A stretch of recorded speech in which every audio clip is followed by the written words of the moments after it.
अस्सलाम वालेकुम जी, उम्मीद है आप सब खैरियत से होंगे। आज एक तबाहशुदा घर पे, एक डिसमेंटल्ड प्लेस पे मैं आया हुआ हूँ और आप ये देख रहे हैं कि फुल यहाँ पे मलबा शलबा यहाँ पे पड़ा हुआ है और इसके ऊपर हम घर बना रहे हैं। ठीक है, मतलब प्रिसाइजली स्पीकिंग मलबे के ऊपर घर नहीं बना रहे, लेकिन ये एक यहाँ पे घर था तकरीबन 1 कनाल। ये तकरीबन प्लॉट है, 1 कनाल से थोड़ा बड़ा प्लॉट है, तकरीबन मेरे ख्याल से 25 मरले आई थिंक ये बनते हैं। इस टाइम हम गार्डन टाउन में हैं, बिल्कुल सेंटर ऑफ द लाहौर है और यहाँ पे मलबा डिसमेंटल किया था, पूरे घर को गिराया था और उस घर को गिराने के बाद इस प्रोजेक्ट को हमने टेकअप किया है। इस प्रोजेक्ट में इस टाइम इसका जो कवर्ड एरिया है, ये ट्रिपल स्टोरी घर है, around I think 10,000 plus square foot के करीब ये घर जा रहा है और इस सारा मलबा था यहाँ पे अगर आप मैं आपको क्लोज़ करूँ तो आप ये देख सकते हैं कि यहाँ पे फ़र्श थे, यहाँ पे हमारे फ़र्श थे, यहाँ पे हमारी मैं आपको साथ साथ लेके चलता भी हूँ।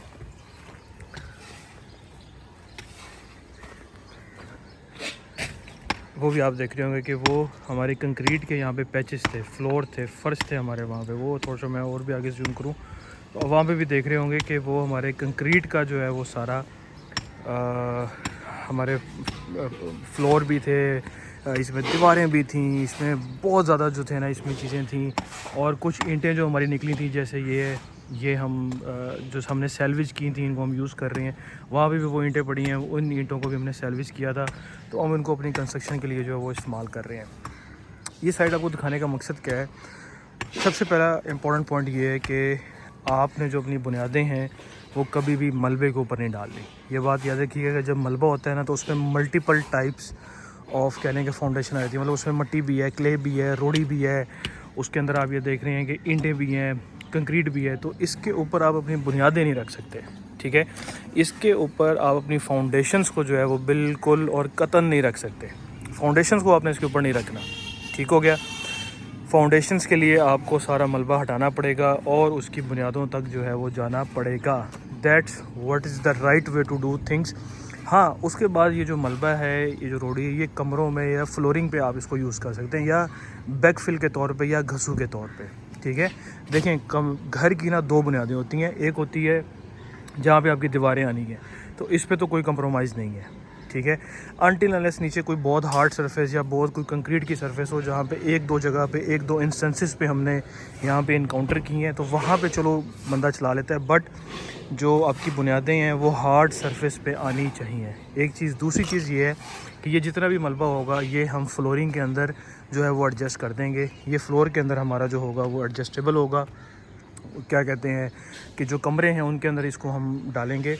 और यहाँ से मैं आपको एक और चीज़ भी दिखाता चलूँ, तो एज अ बैकफिल मटेरियल के तौर पे, एज अ बैकफिल मटेरियल या एज अ घसू तो खैर नहीं कहना चाहिए, उसके तौर पे इस मलबे को हम यूटिलाइज़ करेंगे।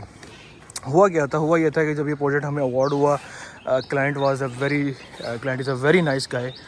उन्होंने हमें ये चीज़ें अवार्ड की। उन्होंने हमें बताया कि ये मेरी प्रॉब्लम है, कोई भी कॉन्ट्रैक्टर इसको काम करना नहीं चाह रहा है, क्योंकि इसके आगे अगर आप देख रहे हैं तो ये कोई ना इसके आगे कोई 10-12 फुट की गली है और सामने घर है और देयर इज़ नो प्लॉट, इर्द गिर्द सारे घर बने हुए हैं, कोई भी जगह नहीं है जहाँ पे आप अपना मटेरियल डंप कर सकें।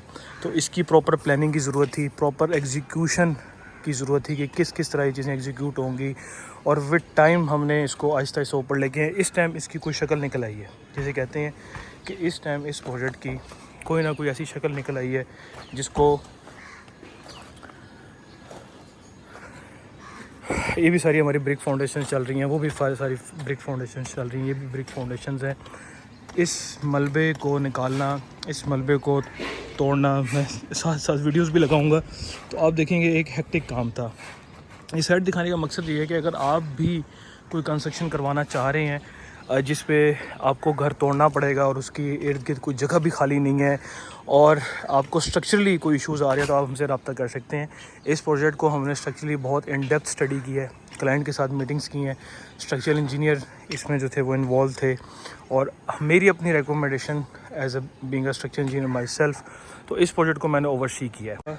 इस प्रोजेक्ट पे आप देख सकते हैं कि लेबर वगैरह लगी हुई है, थोड़ी स्पीड स्लो है, मतलब हम उस तरह से कह लें कि उस तरह से प्रोग्रेस नहीं ले पा रहे, उस तरह से काम नहीं कर पा रहे कि जिस तरह होना चाहिए।